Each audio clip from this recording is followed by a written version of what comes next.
examinar este pasaje que comenzamos la semana anterior. Vamos a leer. Luego les pido, como siempre, que deje su Biblia abierta para seguir la lectura conmigo. Mateo capítulo 10, versículos 5 al 15. Vamos a terminar este pasaje, la segunda parte del día de hoy. Este sermón que titulamos ¿Cómo se sirve a Cristo? Lea conmigo, por favor, Mateo capítulo 10, versículos 5 al versículo 15. Dice la palabra del Señor: a estos 12 envió Jesús y les dio instrucciones diciendo: por camino de gentiles no vayáis y en ciudades samaritanos no entréis, sino id antes a las ovejas perdidas de la casa de Israel. Y yendo, predicad diciendo: el reino de los cielos se ha acercado. Sanad enfermos, limpiad leprosos, resucitad muertos, echad fuera demonios, de gracia recibisteis, dad de gracia. No os proveáis de oro, ni plata, ni cobre en vuestros cintos, ni de alforja para el camino, ni de túnicas, ni de calzado, ni de bordón, porque el obrero es digno de su alimento. Mas en cualquier ciudad o aldea donde entréis, informaos quién en ella sea digno, y posad allí hasta que salgáis. Y al entrar en la casa, saludadla. Y si la casa fuere digna, vuestra paz vendrá sobre ella, mas si no fuere digna, vuestra paz se volverá a vosotros. Y si alguno no os recibiere ni oyere vuestras palabras, salid de aquella casa o ciudad y sacudid el polvo de vuestros pies. De cierto os digo que en el día del juicio será más tolerable el castigo para la tierra de Sodoma y de Gomorra que para aquella ciudad. Oremos. Bendito Dios, te agradecemos por este tiempo que vamos a tener de la exposición bíblica. Dame entendimiento para compartir tu palabra, fortaleza espiritual para poder predicarla con sencillez, con claridad, en el poder de tu Espíritu Santo, que abra nuestro entendimiento para ver las verdades que están aquí, junto con sus implicaciones prácticas, poder creerlas y ponerlas en práctica en nuestra vida para nuestro crecimiento espiritual. Y ya todo este tiempo, en el nombre de Jesús. Amén. A finales del siglo XVIII, en una reunión de líderes bautistas, un ministro recién ordenado defendió el valor de las misiones en el extranjero. Se cuenta por ahí que fue interrumpido bruscamente por un ministro también, mayor que él, que le dijo lo siguiente: joven, siéntate, eres un entusiasta. Cuando Dios quiera convertir a los paganos, lo hará sin consultarnos, ni a ti ni a mí.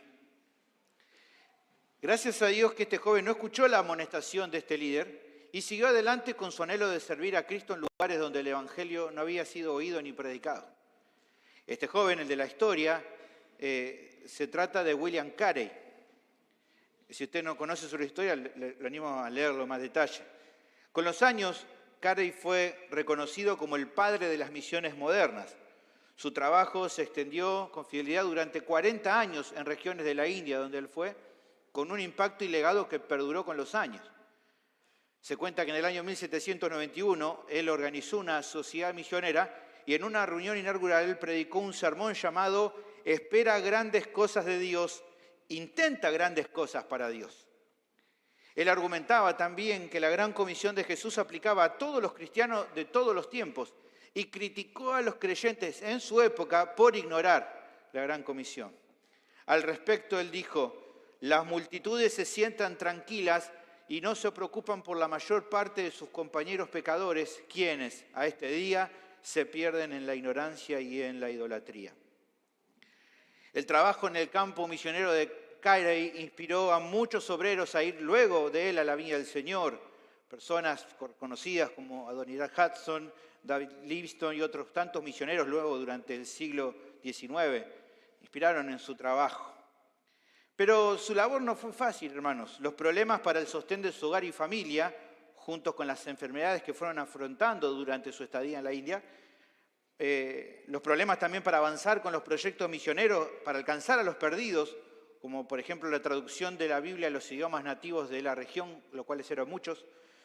Entre muchos otros contratiempos también que pasaron, no permitieron que la tarea sea simple, sino todo lo contrario. Pero a pesar de esto, Carey pudo experimentar la provisión y la fortaleza de Dios durante todo su ministerio. Me pareció muy interesante, por ejemplo, que se cuenta que en un local de una imprenta donde se guardaban diccionarios, enciclopedias, libros de consulta y sobre todo manuscritos y capítulos de la Biblia que ya habían sido traducidos durante un tiempo. Bueno, ocurrió en aquella imprenta un incendio que lo destruyó todo. Eso es una historia que se cuenta aquel tiempo. En solo un par de horas, todo el trabajo de años se había perdido sin posibilidad de recuperarlo. Muchos hubieran pensado que todo estaba terminado en esta obra que le había dicho, pero no fue así. Se cuenta que la noticia trascendió las fronteras de India y al cabo de un tiempo llegó a oídos del mundo occidental. También se cuenta que unos hombres de negocio de Europa y los Estados Unidos, conmovidos por la noticia de lo que había acontecido, decidieron contribuir. ¿Qué fue lo que pasó? Bueno, con la ayuda que ellos pudieron juntar y enviaron a William Carey, no solo se logró recuperar todo lo que hasta allí se había conseguido avanzar, sino que además en unos meses pudieron terminar por completo lo que inicialmente le hubiera tardado muchos más años de trabajo de lo que finalmente tardó. El Señor de la mies cuidando de los obreros en su mies, haciendo lo que tienen que hacer del modo que Él lo pide y dejando en sus manos soberanas los resultados y el cuidado que solo Él puede proveer. Como venimos viendo, hermano, el servicio cristiano es radicalmente distinto a los demás. Esta historia es solo una ilustración muy linda de eso. Usted puede encontrar muchas historias como esta, de este hombre, de muchos otros más. Esta semana leía nuevamente, me encanta leer la historia de George Mueller, otro hombre tremendo, cómo Dios lo usó. Y son todas ilustraciones, ¿no?, de esto. Como venimos estudiando ya de la semana pasada, una de las razones que hace al servicio cristiano diferente es que el Señor lo ha establecido con instrucciones especiales. Eso es lo que estamos viendo aquí. La primera de las instrucciones era que los que sirven deben seguir objetivos claros. Eso lo vimos del versículo 5 y versículo 6. Los apóstoles y nosotros, junto con ellos, cumplimos básicamente lo que el Señor de la mies nos manda a hacer, sin importar el rol que nos toque ocupar. La segunda instrucción especial que vimos es que los que sirven deben proclamar un mensaje específico, con aspectos diversos, en diferentes ámbitos y formas, pero siempre bajo un mismo hilo conductor, las buenas nuevas del reino de Dios. Finalmente, la tercera instrucción especial que notamos es que los que sirven deben ayudar desinteresadamente. No buscan obtener algo a cambio. Los obreros gratuitamente recibiendo, por ende, dan de la misma manera. Hoy vamos a enfocarnos en el resto de las instrucciones que Cristo dio a los 12, buscando encontrar los conceptos generales que atañen no solo a ellos, sino a todos los obreros que vienen después.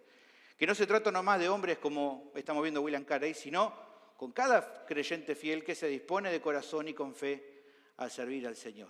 La pregunta que menciona el título es, ¿cómo se sirve a Cristo? Bueno, de eso vamos a seguir hablando en esta tarde. Así que te animo a seguirme con atención. El tema del sermón es el siguiente: el servicio cristiano es radicalmente distinto a los demás porque el Señor lo ha establecido con instrucciones especiales. ¿Cuáles son? Bueno, el texto presenta 7, de las cuales hoy vamos a ver las últimas 4. La instrucción número 4, especial, es que los que sirven deben confiar en la provisión divina.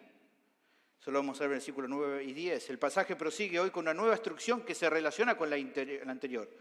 No os proveáis de oro, ni plata, ni cobre en vuestros cintos, ni de alforja para el camino, ni de 2 túnicas, ni de calzado, ni de bordón, porque el obrero es digno de su alimento.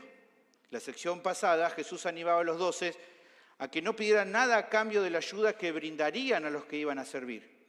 Con esto buscaba guardarlos de la tentación a querer ganar riquezas en virtud de los actos milagrosos que iban a realizar. Es en virtud de eso que en esta sección Jesús les indica cómo debían equiparse y cómo abastecerse para el camino. Dice, no se provean de oro, ni de plata, ni de cobre en sus cintos. ¿Qué significa esto? Bueno, era común en aquellos días que las personas en sus cintos tuvieran espacios, así digamos como bolsillos, en los cuales ellos llevaban monedas para cuando realizaban un viaje poder pagar el hospedaje, la comida que necesitaban. Ahora, fíjense que mencionan 3 metales, podemos suponer que la referencia a los 3 metales distintos era debido a los valores en aquel momento de las monedas. Por ejemplo, el áureo de oro, que era una moneda, el denario, que era de plata, o el as, que era de cobre, eran ejemplos de 3 categorías distintas de dinero, de moneda de aquella época. Es probable que Jesús, al resaltar 3 metales distintos, estaba apuntando que no debían llevar ni mucho ni poco, sino que dice aquí, o está queriendo decirnos, que tenían que ir con sus cintos vacíos. Por otro lado, cuando se menciona aquí a la alforja, se refiere a un tipo de morral especial, donde los viajeros llevaban algunas provisiones para el camino, ya que las posadas o lugares para conseguir comida estaban bastante dispersos y por lo general eran costosos. El Señor le dice, tampoco lleven alforja. Incluso les remarca que no debían proveerse ni de 2 túnicas, ni calzado, ni bordón. Lo primero, la túnica era la vestimenta exterior que cada persona llevaba, normalmente, incluso para el viaje, y que generalmente los protegía de las inclemencias del tiempo y que también lo usaban como cobertor para dormir. Bueno, solamente una debían llevar para viajar, ¿no? Los friolentos dirían, una sola frazadita, estamos complicados, ¿no? Pero no, era una sola. El calzado se trataba por lo general de sandalias que les brindaba protección a sus pies de piedras u otros objetos afilados que podían encontrar por el camino. Finalmente el bordón era como un palo o una vara que los viajeros llevaban para apoyo, pero sobre todo para protegerse de ladrones, de animales salvajes en esas largas caminatas que podían tener. De todo eso, dice aquí, no tenían que llevar nada de repuesto, solo lo indispensable. ¿Cuál es el punto de Jesús aquí? De esta orden, bueno, que para el viaje solo debían llevar lo estrictamente necesario, lo mínimo indispensable, solo eso. ¿Por qué? Bueno, Jesús da aquí la razón, porque el obrero dice es digno de su alimento, de su salario. ¿Qué está diciendo Jesús con esta declaración? Bueno, pensemos un instante. Él viene explicando, ya lo hemos visto, que la mies era mucha y que los obreros eran pocos, que debíamos rogar para que el Señor de la mies envíe obreros a su mies. Y como vimos también, siendo él mismo el Señor de la mies, comisionó a estos 12 y a cada siervo para que trabaje en su viña. ¿Qué agrega ahora? Bueno, usando la analogía de la siega, presenta un concepto claro para aquel momento. El patrón, el dueño de un terreno que llamaba y daba autoridad a los obreros para que trabajen en sus campos, tenía la responsabilidad de velar para que el obrero reciba su sustento en virtud del cumplimiento de la tarea que le fue asignada. Del mismo modo, el Señor les informaba que Él iba a velar por cuidar y proveer para estos 12, a lo cual enviaba a su mies. ¿Cuál debía ser la respuesta de ellos? Bueno, evidentemente confiar en su provisión, no llevando cosas de más como Él está pidiendo, y permitiendo que Él se encargue de lo necesario durante el camino. Como decía al comienzo, esta instrucción está relacionada con la anterior, es como que combinando ambas, Jesús le estaba diciendo, al servir a los demás no pidan nada a cambio, tampoco se preocupen de llevar diversas provisiones propias, solo vayan con lo mínimamente necesario. Ustedes sirvan como yo les pido y confíen que les voy a proveer de lo que sé que necesiten durante el viaje que les mando hacer. Ahora, al comprender lo que Jesús dice, tal vez pudiera surgir la duda entre los oyentes de Mateo. ¿Cómo se relaciona esta declaración hecha a los 12 con nosotros, con lo que no somos los 12? Bueno, veámoslo de este modo. Si bien ellos tuvieron un rol especial y su comisión fue algo temporal, que luego, como vimos, se fue ampliando, el concepto central que se presenta se mantiene igual. Cada creyente genuino que sirve lo hace bajo su llamado y por la autoridad que él delega. Él mismo, dijimos, que constituyó el servicio cristiano con objetivos claros, con un mensaje específico a predicar, con un espíritu desinteresado al momento de servir en su obra, pero de acuerdo también a esta sección, con la confianza de que Él va a proveer de todo lo que necesitemos mientras sirvamos, sin importar el rol o la función que se ocupe. El Señor mismo va a velar para que no le faltara nada a los 12, quien es también el mismo quien provee a todos los demás discípulos que vendrían después de ellos. ¿Qué tienen que hacer ellos entonces? Lo mismo que hablamos de los discípulos, servir con fidelidad, sin afanarse, sino más bien confiando con que Él que los envía a trabajar, conoce todas nuestras necesidades, y no solo que las conoce, sino que además es justo y bueno para recompensar con la fidelidad y la perseverancia de los obreros que trabajen hasta en su mies. Si hasta incluso un patrón humano, más o menos comprensible, pero en definitiva pecador, era capaz de ocuparse de los trabajadores de su campo, ¿cuánto más pueden confiar aquellos que sirven bajo las órdenes de este Señor? Ese es el punto, ¿no? La cuarta instrucción especial, entonces, que el pasaje presenta que el Señor estableció para el servicio cristiano y que lo hace radicalmente distinto a los demás, es que los que sirven deben confiar en la provisión de Dios. Lo que queda por considerar es la enseñanza que nos deja esta porción a aquellos que servimos, que dijimos que debemos ser todos los cristianos. Pienso que nos anima a recordar, no solo a los pastores que están dedicados a tiempo completo a la obra, sino a cada creyente, que debemos ser fieles en la obra de Cristo y confiar en que Él nos va a proveer de todo lo que necesitamos. ¿Se acuerdan? Vimos eso en el Sermón del Monte, allí en Mateo 6:31, no os afanéis pues diciendo, ¿qué comeremos? ¿Qué beberemos? ¿Qué vestiremos? Porque los gentiles buscan todas estas cosas, pero vuestro Padre Celestial sabe que tenéis necesidad de estas cosas.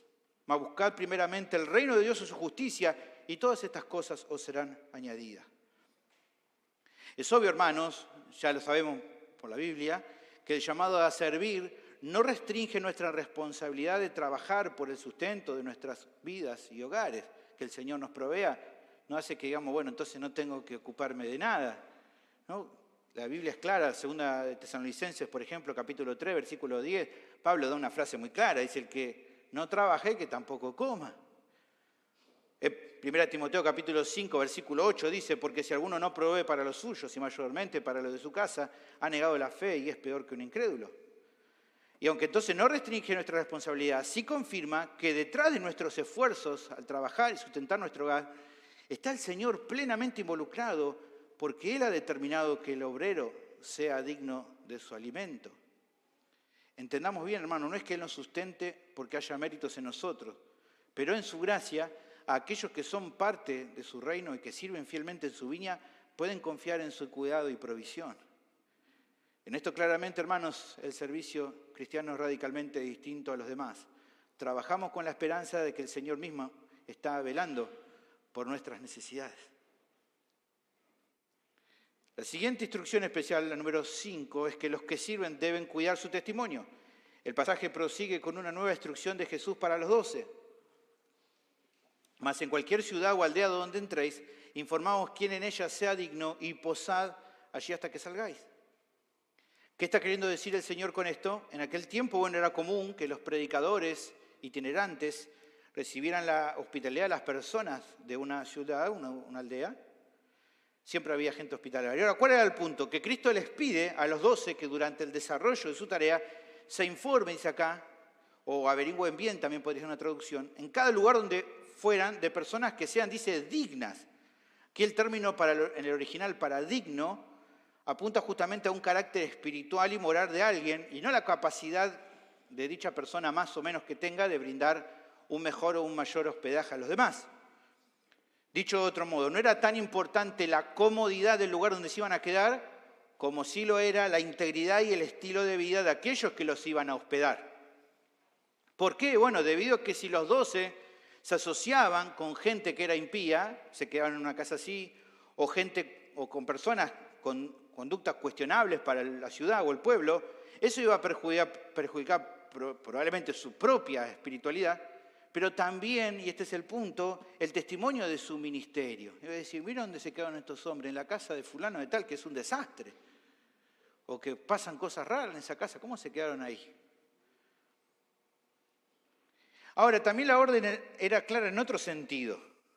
Una vez que encontraron un sitio digno, en lo posible, dice acá el texto, debían posar en ese mismo sitio hasta que salieran de la ciudad. ¿Por qué esto? Bueno, un comentarista sugiere, ellos no debían estar buscando oportunidades de mejores alojamientos, ni incluso aceptar un ofrecimiento voluntario de mejor albergue y de esta forma que el anfitrión original pudiera sentirse agraviado o avergonzado de alguna manera. El único enfoque debe estar en su servicio y contentarse con lo que tenía y con el lugar donde posaban para que eso sea buen testimonio para aquellos a quienes iban a ministrar. El tema es que este cuidado que estamos viendo no debía estar presente solo en los 12, es un concepto central para cada creyente genuino a la hora de servir. ¿Cuál es? Que ninguno debe ser descuidado en cuanto a cómo se maneja en la mies, en la viña del Señor. Para el Señor no solo importa lo que se hace, sino cómo se hace y cómo nos ven los demás, sin importar el rol o la función que se lleve a cabo en su viña. A resumidas cuentas, así como en el servicio cristiano, como dijimos, los objetivos son claros, el mensaje es específico, el espíritu en el servicio, hacerlo desinteresadamente es importante, tanto en la confianza en su provisión, también importa el cuidado del testimonio personal. Si como vimos antes, lo que hacemos, justamente lo hacemos en nombre de Cristo, porque trabajamos bajo su representación, ¿cuán importante será entonces el comportamiento y testimonio de sus siervos? Entonces, que la quinta instrucción especial que el texto presenta, que el Señor estableció para el servicio cristiano y que lo hace radicalmente distinto a los demás, es que los que sirven deben cuidar sus testimonios. Esta sección que Mateo declara a sus propios oyentes tiene implicaciones, evidentemente importantes. Debemos mostrar por medio de nuestras vidas no solo un servicio ejemplar que revele bajo qué autoridad ministramos, sino que además nuestra conducta tiene que ser coherente con nuestro servicio. De otro modo, por así decirlo, es como el famoso dicho, ¿no? Lo que se escribe con la mano se borra con el codo, si no somos coherentes entre lo que decimos y lo que hacemos. Muy interesante, solo a modo ilustrativo. ¿Cuál fue uno de los motivos? Si usted lee allí en 2 Crónicas, capítulo 9, versículo 3, ¿cuál fue uno de los motivos que generó elogios en esa historia de la reina de Sabá visitando a Salomón? Bueno, es muy interesante porque ella ve a los siervos de Salomón y se asombra. Eso le llamó la atención, ver cómo estas personas. ¿Por qué? Porque evidentemente los siervos reflejaban la capacidad o la calidad de aquel que los gobernaba. Del mismo modo, al cuidar nuestros testimonios, o al cuidar nuestros testimonios, sobre todo, hermanos, honramos al Señor que nos llamó a trabajar en su mies. Eso es lo que nos tiene que preocupar, sobre todo al cuidar nuestras vidas y nuestros testimonios. Que cuando alguien tal vez tropieza por haber dado un mal testimonio y considera y sabe que somos cristianos, el que sobre todo es ofendido es el Señor que nos manda a servir en su obra. Otro de sus apóstoles, como fue Pablo, tenía especial atención en cuidar su testimonio a la hora de servir. Él decía en 1 Corintios 9, por lo cual, siendo libre de todos, me he hecho siervo de todos para ganar a mayor número. Y luego dice, ¿no? Me he hecho a los judíos, a los gentiles, gentiles. Me he hecho todo de todos para no ser tropiezo para nadie, buscando con mi testimonio que las personas se acerquen y poder hablarles de Cristo. No quería ser de tropiezo para nadie él. A tal punto llegó en el cuidado que tenía de su vida y testimonio, tanto velaba por eso, que con sinceridad él podía animar a los demás a que vieran su vida como un reflejo de Cristo. Por eso él dice en 1 Corintios 11:1, sed imitadores de mí, así como yo de Cristo. Y yo me pregunto, hermano, ¿no debería ser esto una actitud deseable para cada creyente que sirve? ¿No deberías poder anhelar, decir, yo también debería decir esto? Vean a mí para conocer a Cristo, para ver cómo Cristo es. Debería ser un anhelo. Uno dice, bueno, pero es difícil. Claro que sí, pero no debería nunca dejar de ser un anhelo y crecer con ese objetivo. De que otros, como cantábamos recién, ¿se acuerdan? Cantamos recién que lo que otros puedan ver en ustedes, que es la imagen de Cristo. Ahora, creo que dos de las virtudes que mejor resumen esta sección son tanto la piedad como el contentamiento. Pablo las menciona junto allí en 1 Timoteo 6:6. Bueno, es la piedad con el contentamiento. ¿Por qué digo que son muy interesantes de acuerdo a esta sección? Bueno, porque alguien piadoso procura mostrar en su vida la realidad de lo que ahora es en Cristo, viviendo con temor y con devoción. Eso es algo que nosotros descuidamos muchas veces, la devoción, el temor al Señor. Pero también alguien que anda con contentamiento es capaz de estar bien con lo que recibe el Señor, sea poco o mucho, porque el foco de su vida no está puesto no en alcanzar algo que lo satisfaga él mismo a toda costa, sino en andar con humildad y gratitud por ver que el Señor no le hace faltar nada de lo que necesita. Los dos hubieran actuado con necedad si habrían estado yendo de casa en casa durante la estadía en la ciudad. Hermanos, si era tan importante el testimonio para ella, ¿cuán nesos seríamos nosotros si somos capaces de poner en riesgo nuestro testimonio por no conformarnos con aquello que el Señor en su gracia nos da, cuando tal vez por querer algo más, por solamente no estar contento con el Señor nos dio, somos capaces de poner en riesgo nuestro testimonio personal.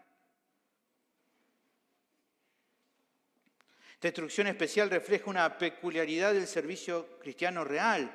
No pone mayor relevancia a las comodidades o los deseos de satisfacción personal por sobre el cuidado del testimonio propio. Le importa más andar en humildad que ser de tropiezo para otros.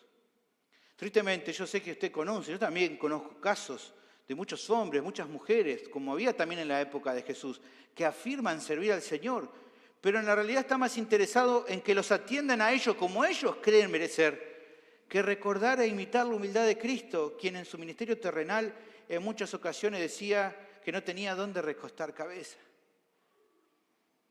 Mientras hay otros hombres que cuando a veces van a servir a lugares, no, si no me pones un 5 estrellas no voy. ¿Cómo puede ser posible?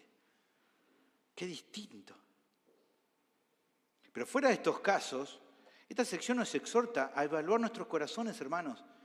Para el Señor, como estamos viendo en esta porción, no es poca cosa el que cuide justamente tu testimonio personal a la hora de servir. Claramente que no es poca cosa por lo que vemos acá. Porque justamente esto es, por ejemplo, una de las cosas que hace del servicio cristiano algo radicalmente distinto a los demás.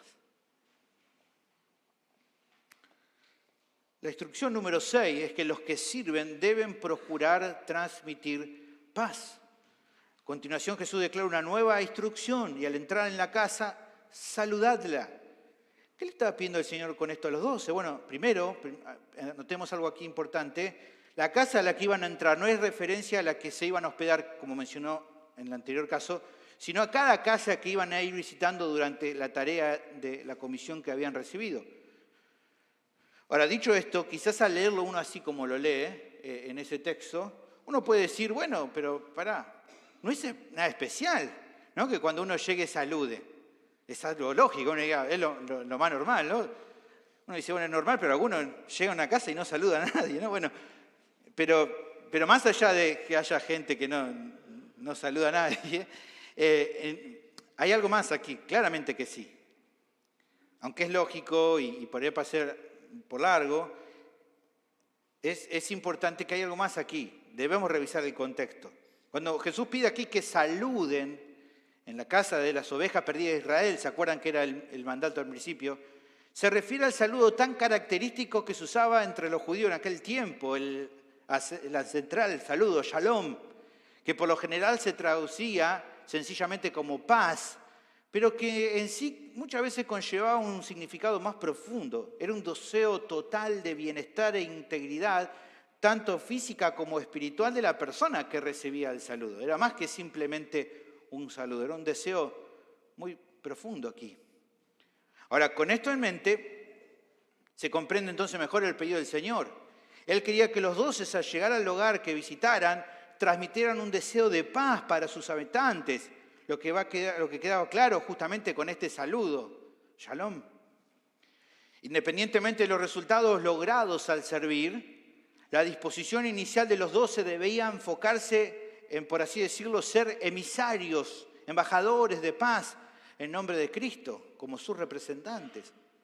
Como sus representantes, justamente la gente debía reconocerlo como obreros que querían transmitir paz, aunque el mensaje específico que podían dar muchas veces iba a confrontar la vida de los oyentes. Ahora, ¿cómo podemos estar seguros de que la instrucción se enfoca en el tema de la paz y no en un mero saludo? Bueno, no es muy difícil. Vemos que el pasaje a continuación justamente confirma este enfoque. Versículo 13 dice, y si la casa fuere digna, vuestra paz vendrá sobre ella, mas si no fuere digna, vuestra paz se volverá a vosotros. Fíjense, ahí termino a confirmar que va por este lado, por el de la paz.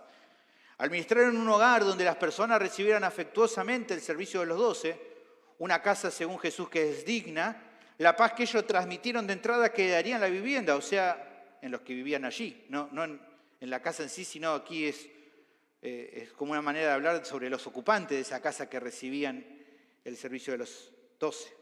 Pero por otra parte, si en esa casa el servicio de los 12 no era bien recibido, esa paz que ellos trataron de transmitir se iba a volver a ellos. Según Jesús, los habitantes de esa casa no fueron dignos de lo que los 12 buscaron darles por medio de este servicio. Que en definitiva, hermanos, no era ni más ni menos que la posibilidad de que el reino de Dios llegara a sus corazones por medio de la predicación que ellos fueron a llevar. Pero igual, pase lo que pase en cada ocasión, que en definitiva no dependía de ellos, sino de lo que Dios iba a hacer en el corazón de las personas, los 12 debían enfocarse en lo que sí era su responsabilidad. ¿Qué cosa? Que sin importar el lugar, debían tratar de transmitir la paz a los que los recibían. Ya estuvimos viendo que los apóstoles cumplían una comisión particular y temporal, pero eso nos quita la realidad de que la orden del Señor presenta un concepto que cada creyente debe seguir.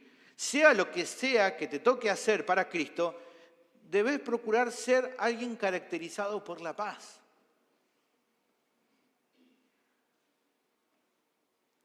Que la gente aquellos incluso tal vez que hasta no aprecien tu labor, que aunque te traten mal o te desprecien, si fueran honestos consigo mismo, puedan reconocerte como individuos que, por así decirlo, irradien paz por donde sea que te encuentres, ¿no? Que diga, bueno, no, la verdad que no me gustó lo que hizo este hombre, esta mujer, por mí, pero sí tengo que reconocerle que hacía alguien que intentó transmitirme paz. Y los cristianos transmitimos paz. Claro que sí. A veces me pongo a pensar en hombres que conozco del Señor, ¿no? Muy usados por Dios, de nuestro país y de otros países. Y si algo que caracteriza, estoy pensando incluso en un pastor hace muy poco que vino acá, cuando hablamos o cuando hablo con él, siempre me transmite mucha paz el hombre, ¿no? Y creo que ese es el punto aquí, ¿no? Esto de transmitir paz a los demás. Habrá algunos de los cuales sirvan, que van a disfrutar del beneficio espiritual que trataron de brindar, otros no. Bueno, eso no es lo importante. Lo central aquí es la actitud del obrero.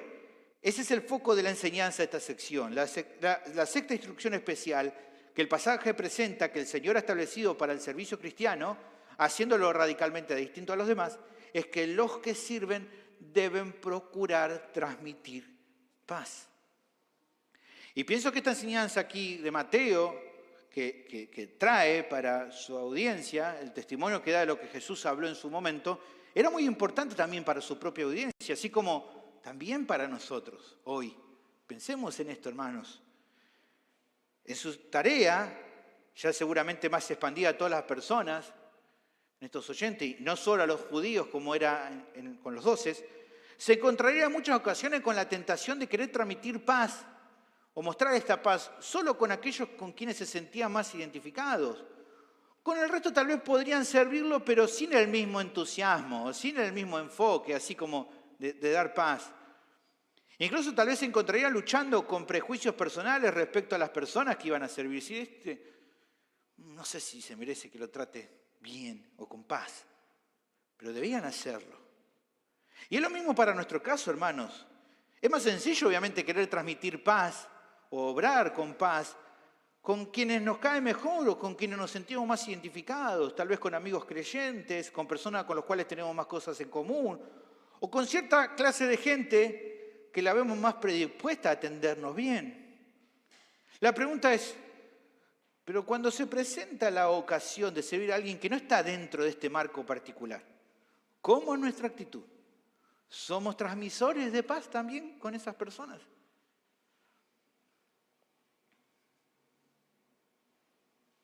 Creo que los asuntos que hacen el servicio cristiano radicalmente distinto hasta aquí nos quedan bastante a la vista, hermanos.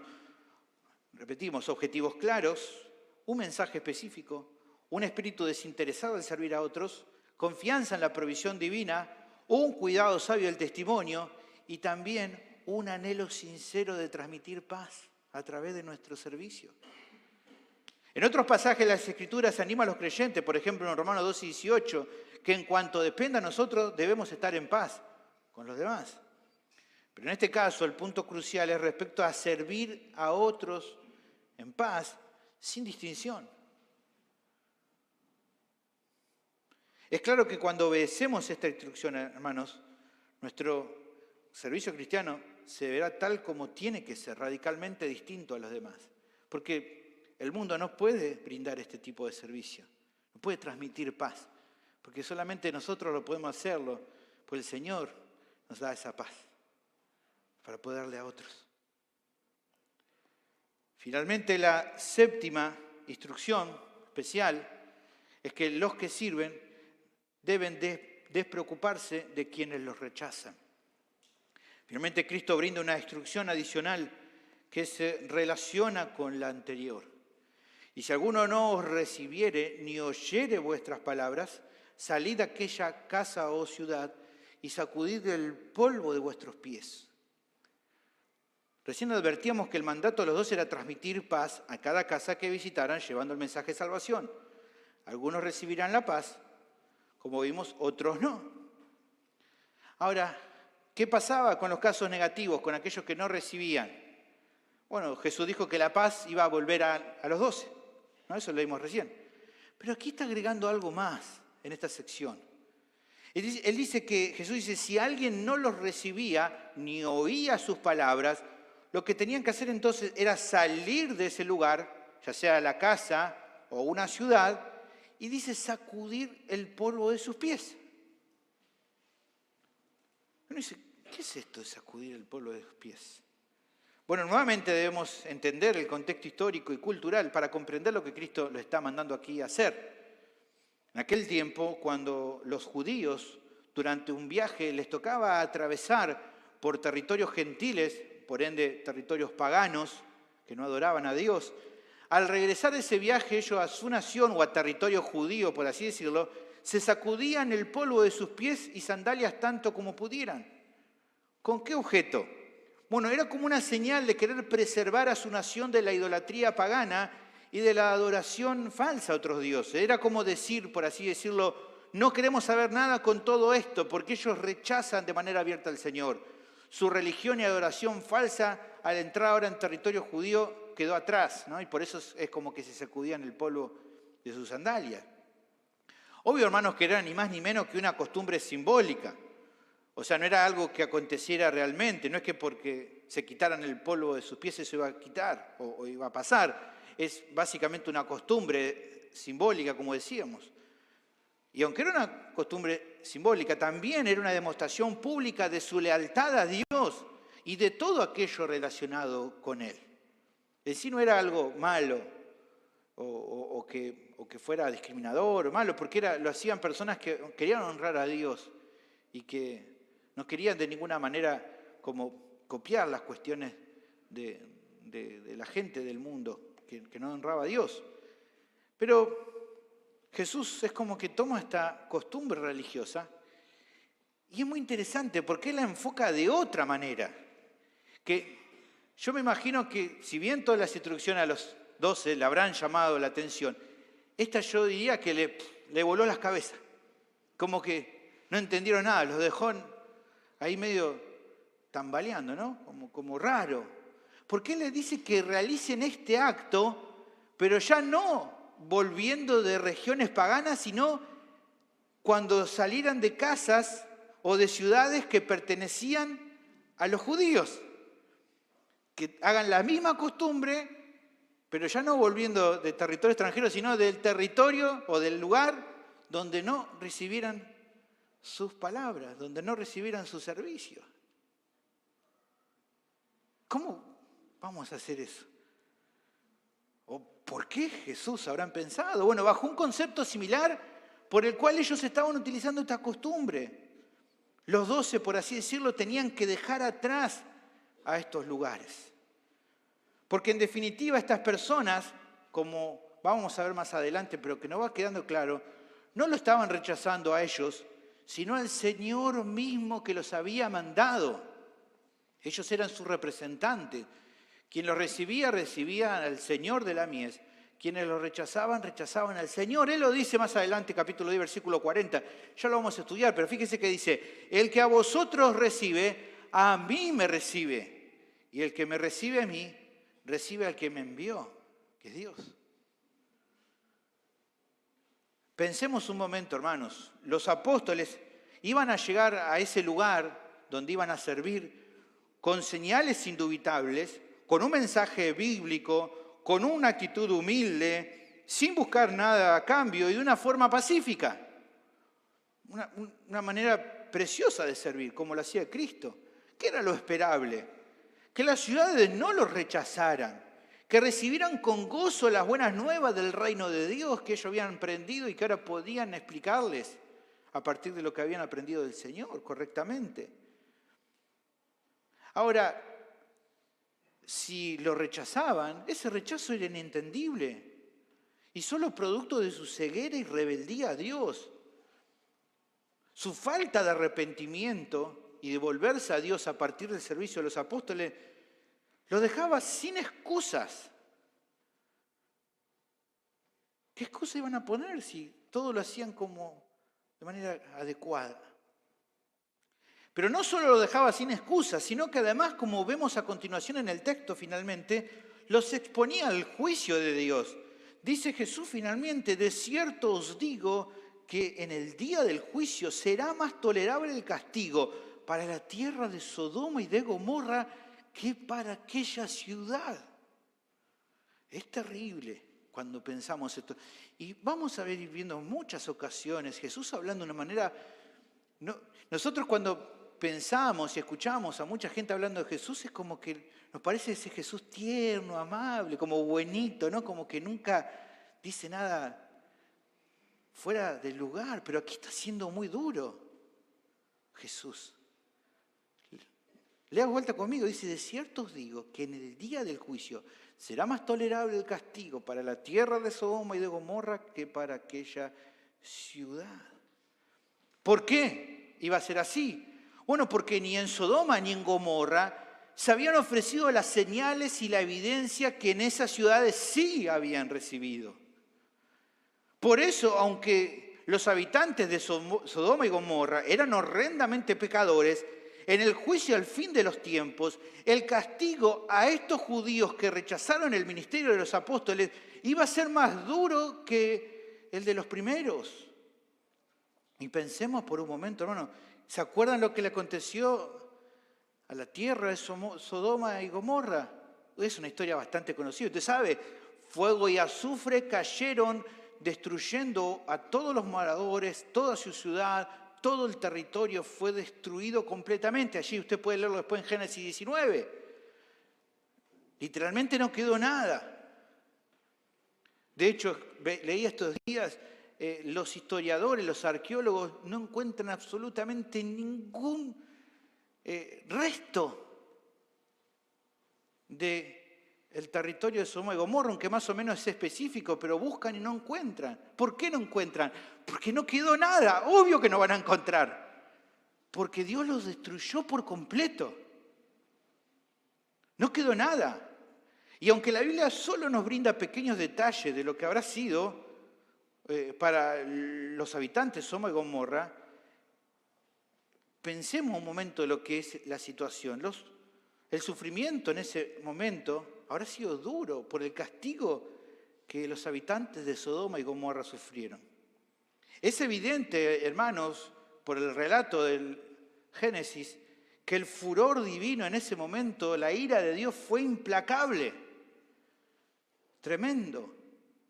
Pero aquí Jesús dice que hasta eso iba a ser más tolerable que este otro castigo que iba a recibir las personas que no recibieran, que no admitieran el servicio de los 12.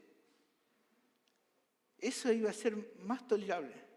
Terrible, hermanos, de solo pensarlo, pero real. Pero real. Ahora, viendo aclarado eso, nos surge la duda. ¿Y cómo se relaciona esto con el tema del pasaje? Bueno, veámoslo de esta manera. Cristo acabó de anticipar que algunos iban a recibir el servicio de los 12 de manera positiva. Por eso dijo, algunos le van a hablar y los que los reciban, la paz entrará en ese hogar, en esa ciudad. Pero él dice que con muchos otros no iba a ser así. Incluso como vamos a ver en la próxima sección, les animo a seguir estando atentos, vamos a ver, dijimos este capítulo es apasionante, pero lo que vamos a ver en la próxima sección es que la oposición en muchos casos al servicio cristiano, tal solo no era o no iba a ser un simple rechazo, el no recibirlo, sino que muchos activamente los iban a perseguir tratando de silenciar su ministerio, de acabarlo. Vamos a verlo después más adelante.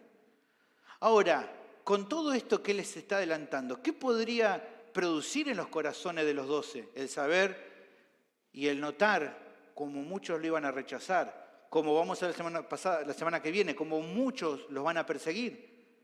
Imagínense, ¿qué podía ocurrir en sus corazones? Temor, desazón, dudas, ¿no? Vacilación sobre si lo que estaban haciendo era agradable a Dios o no. Decir, bueno, pero al final todo no va mal, nos persiguen, nos quieren matar, nos quieren hacer un montón de cosas. ¿Qué estamos pasando acá? Por eso esta porción es muy significativa para ellos. No solo les anticipa un rechazo, se les mandaba a que sabiendo que eso iba a acontecer, no se preocuparan. Dice aquí, como vimos, que sacudieran el polvo de sus pies y que siguieran adelante con su tarea sin vacilar. Que no se afligieran por el rechazo al punto de querer bajar los brazos, que debían perseverar, tenían que seguir adelante, aunque no fueran recibidos, aunque fueran perseguidos. Ya lo vamos a ver más adelante, pero fíjense, Jesús le dice en este mismo capítulo, versículo 22, y seréis aborrecidos de todos por causa de mi nombre, mas el que persevera hasta el fin, este será salvo. Van a tener que perseverar en el servicio, aunque todos los aborrezcan por causa de mi nombre. Porque en definitiva el rechazo no era más que una señal que demostraban los justos juicios de Dios hacia un pueblo que, como mismo Jesús va a decir en capítulo 15, versículo 8, este pueblo de labios lo honraba, pero sus corazones estaban lejos de él.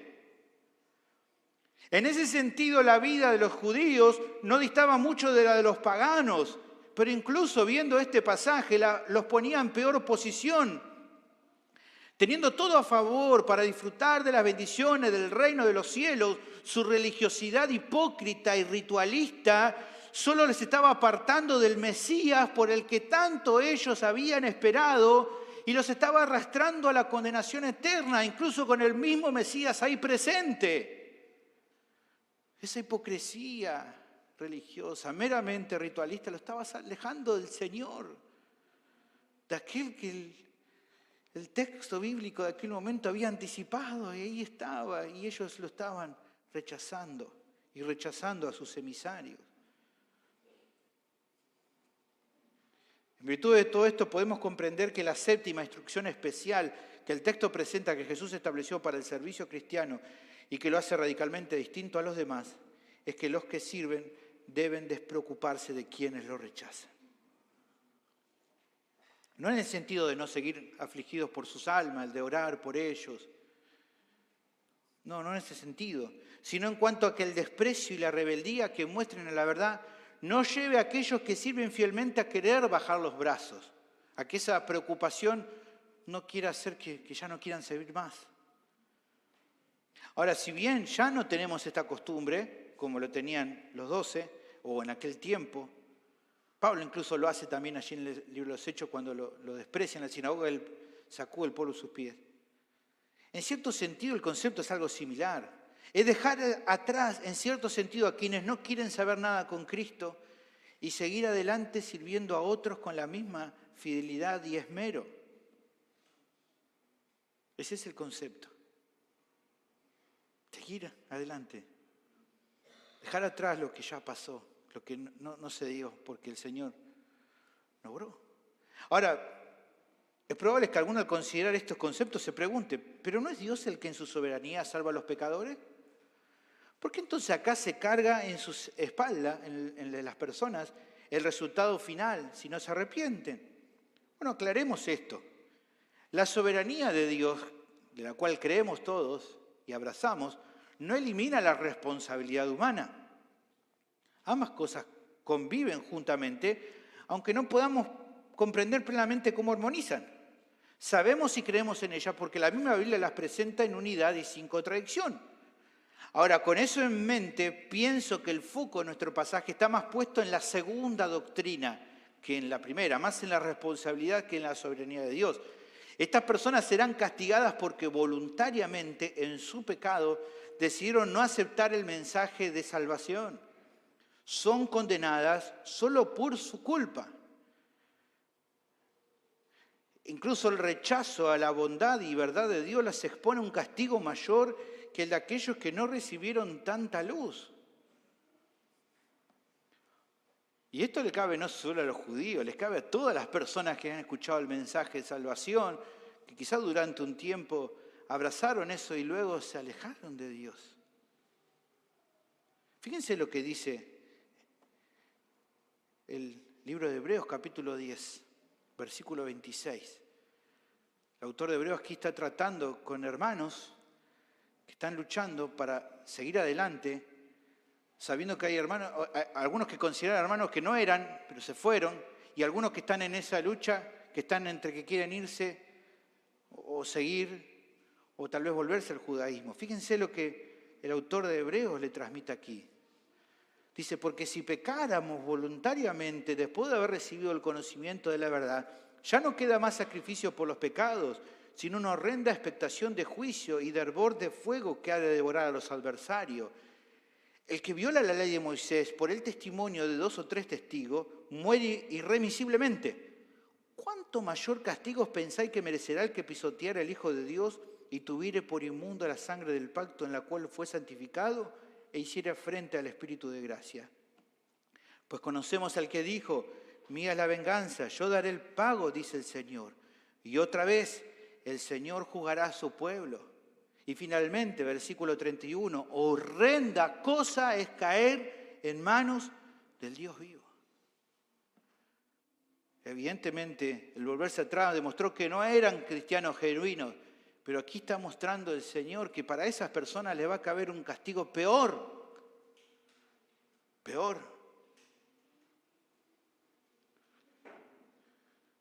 Hermanos, para los oyentes de Mateo, tanto como para nosotros, esta sección es reveladora. Vivimos en un mundo hostil al Evangelio, que no quiere saber nada con el reino de los cielos de verdad.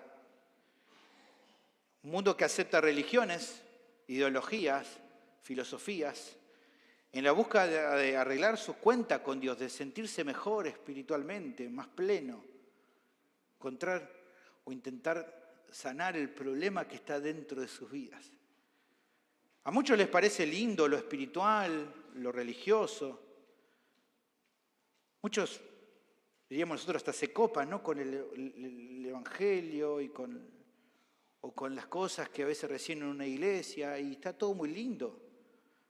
Hasta que se les presenta el mensaje de su bancarrota espiritual, de lo insuficiente que son sus autojusticias para estar bien con Dios, de la maldad de su corazón y de su necesidad de rendir sus vidas a Cristo como Salvador, de seguirlo teniendo que hacer morir el pecado en nuestra vida. Y ahí para muchos la cosa cambia. Y no quieren. Y dicen, no, esto no es para mí. Y se van, porque no quieren saber nada con el Señor.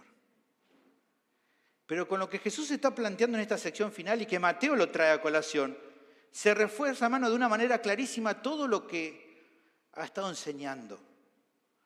No es ni más ni menos que una demostración adicional de lo radicalmente distinto del servicio cristiano. Porque, a ver, escuchen, las personas pueden estar abrazando actualmente distintas religiones, movimientos espirituales, filosofías. Mañana pueden cambiar de idea, de percepción o de actividad religiosa. O dicho de otro modo, para que usted entienda, hoy alguien puede ser budista, mañana testigo de Jehová, pasado musulmán y no hay problema serio con eso. Hoy se puede estar leyendo y siguiendo la enseñanza del Corán y mañana el libro del Mormón. ¿Y saben qué? En un sentido no pasa nada. Porque se sigue estando en la misma condición espiritual. No se soluciona ese problema delante de Dios por hacer esta clase de cambios. No te vas a poner a cuentas por Dios por dejar de ser musulmán y volverte mormón. No se soluciona. No se soluciona por ser ateo y de repente ser testigo de Jehová. No se soluciona.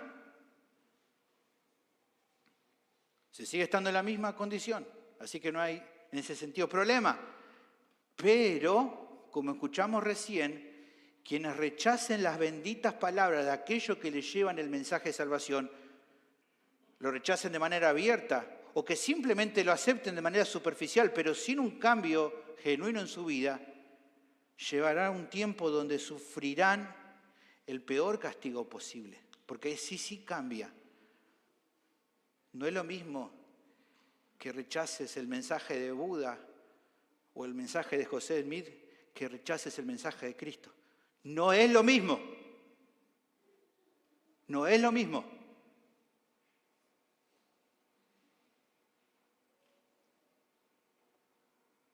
El castigo para aquellos que rechacen al Señor luego de haber entendido el mensaje va a ser mucho peor que el de aquellos que escucharon poco y nada de este mensaje. Así que no es opcional o alternativo para las personas aceptar o no aceptar el mensaje del reino de Dios, porque su destino eterno depende de ello. Esto hace justamente que el servicio cristiano sea radicalmente distinto a los demás. Claro que sí. Miren si será distinto que el que sirve para el Señor que aquel que sirve en una religión. Pero también es bueno recordar, hermanos, que esta sesión no debe llevarnos ni a la desesperación ni al desánimo por ver a tantos que nos rechacen. ¿Por qué no? Bueno, primero porque el Señor mismo lo está adelantando en esta porción, que no van a rechazar. Y nos pide que nos despreocupemos por eso y que sigamos adelante. Pero creo que hay algo implícito también que no se puede dejar de soslayar. Que en el desarrollo de nuestro servicio, como vimos en la parte anterior, si bien hay muchos que lo rechazan, otros no lo van a hacer. Incluso algunos de entrada, cuando los sirvas, puede que duden, pueden que no sean receptivos, pero quizás te pase que con el tiempo, con asombro, veremos que sí, que lo terminan abrazando de todo corazón. Y que en definitiva, al servir fielmente, nuestros ojos van a terminar contemplando, creo yo, el mayor milagro que podamos contemplar en esta vida. ¿Cuál es? La transformación de un alma. Es el mayor milagro por el cual Dios nos puede usar. Cuando tal vez después de haber discipulado por años a una persona, ve su vida cambiar por el poder del Evangelio. No hay mayor beneficio para nuestras vidas espirituales que ver algo así. No hay mayor milagro, hermanos. Y no hay mayor milagro porque sabemos que nosotros no hicimos nada, fue el Señor. Pero que en su privilegio nos permitió ser herramientas en su mano. El cambio de un pecador rebelde que se vuelve a Dios con todo su corazón. Ese es el mayor milagro. Eso también debe alentarnos, porque en esta realidad se comprueba que el servicio que llevamos a cabo no se parece a ningún otro servicio religioso, espiritual que las personas dan fuera de Cristo, fuera de su obra, puede cambiar el alma de nadie. Así que, hermanos, sigamos las instrucciones especiales que Cristo ha establecido para el ministerio cristiano. Seamos fieles en cumplir las órdenes que el Señor de la viña nos ha dejado, porque eso hace que nuestro servicio para Él sea radicalmente distinto a todos los demás. Finalmente quiero hablarle a aquellos que están sin Cristo. Piense por favor, amigo, querida amiga, joven, jovencito, niño que me estás escuchando. Si escuchaste algo de lo que vimos en esta tarde, hasta acá, si tu vida no ha mostrado los frutos esperables de un cristianismo verdadero, puede que entonces no seas un cristiano verdadero. Y si eso es así, por un lado, tu situación es igual a la de aquellos que nunca se identificaron con el cristianismo o que tal vez lo hicieron por un tiempo y luego se alejaron. No estás mejor que otros en tu relación con Dios. Pero incluso podríamos decir por medio de este pasaje que incluso es peor. Es peor, querido oyente. Porque habiendo escuchado tantas veces el único mensaje que tiene el poder de rescatarte de la condenación en la que estás, y seguir todavía endurecido, seguir vacilante, déjame decirte, te lo digo con todo el amor del Señor, que estás acumulando más y más de la ira de Dios sobre tu vida.